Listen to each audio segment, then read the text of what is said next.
Good morning again, boys and girls.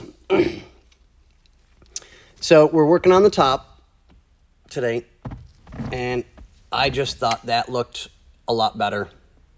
I didn't want to take all the patina off of it. I wanted to keep some of the natural look, because somebody painted this black to blend in, and I just don't think that's the way it needs to be. I think you need to have a little bit of contrast to it, and it looks good. So we finished off the other door.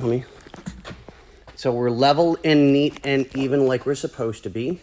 Sorry about my fingers. There we go. All back together.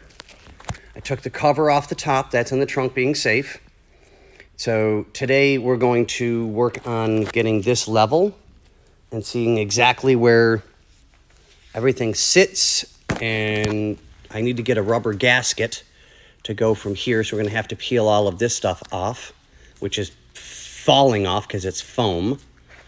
We'll get that taken care of today. Yes, I'm avoiding the electrical. I'm not going to lie to anybody about it. I need a break from doing that because that takes a lot of bending. And I'm not a spring chicken anymore. I would love to think all of this is still young and beautiful, but sorry, I'm out of Bondo and spackle, and the sandpaper is making my complexion really rough. But I'm bummed.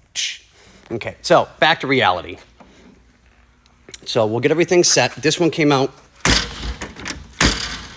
I got to do the tightening up of this yet. So we'll get that taken care of. Tighten up the other side as well. But if you see where we're sitting, that's the way it's supposed to be.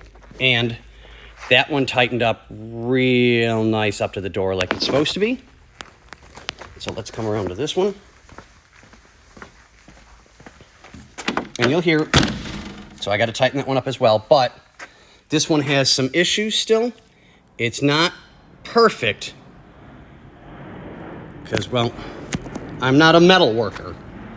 Never have been, don't